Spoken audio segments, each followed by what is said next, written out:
Yes, kia ora koutou. My name's Brendan. So I'm going to be talking about what we do, but in a broader context as well. Just a brief introduction on myself. Others describe me as an animateur, someone that breathes life into projects. I often think I just talk about the outrageous obvious. That's about New Zealand's role. I only really often just consider us about what New Zealand can do to the world. I'll come back to that a bit later. But I understand the frustration. It's fantastic to be with such a broad range of people today.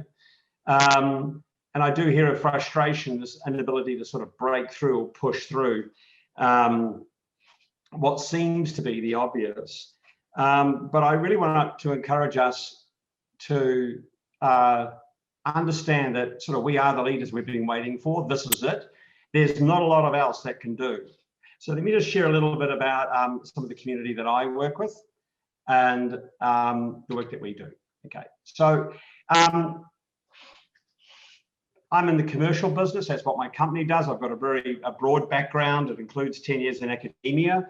And and one of the wonderful things about the organic community is that we have this really vibrant international network of active people, a little bit like what we're doing tonight, but it's global and highly interactive and transparent, looking at a sort of multi-level integration and change.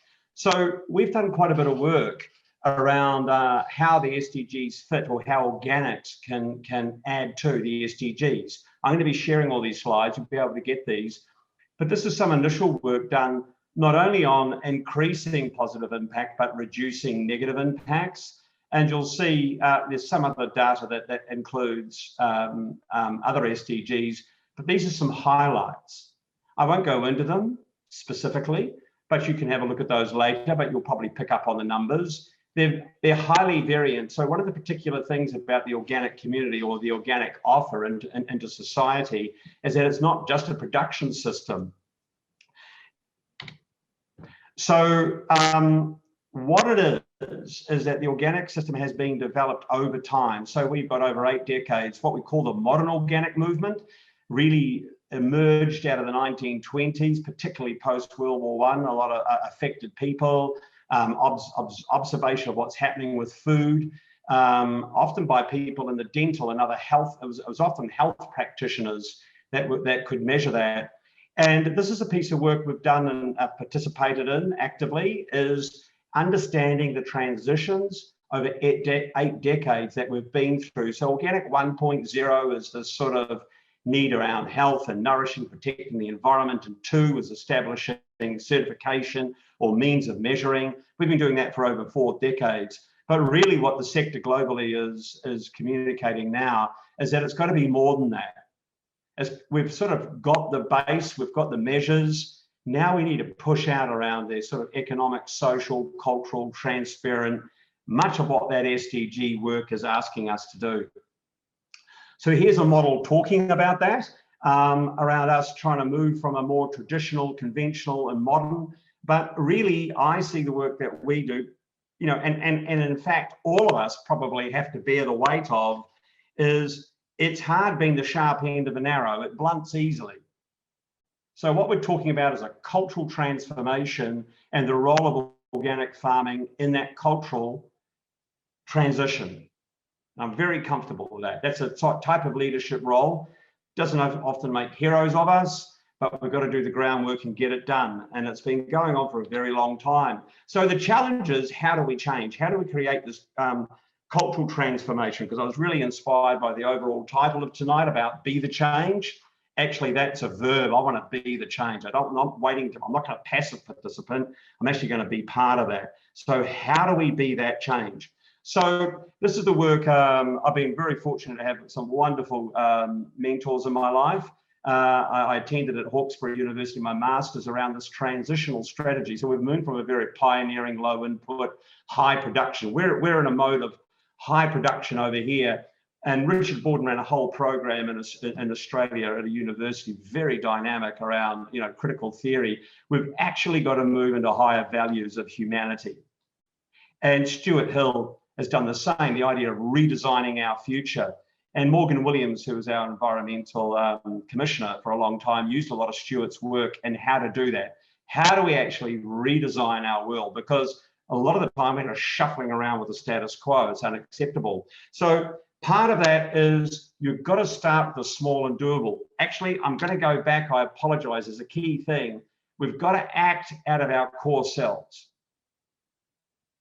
And acting out of our core self, our unrealized potential, all of us at this meeting tonight believe that we can be part of that change.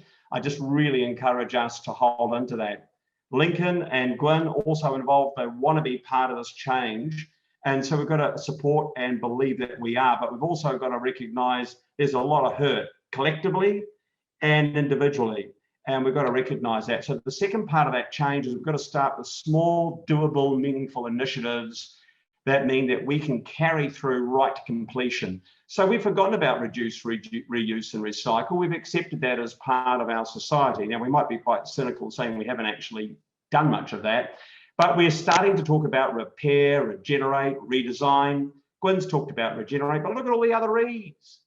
Rescue, we need to be responsible, rebel, we've talked about that. I heard some of this language tonight.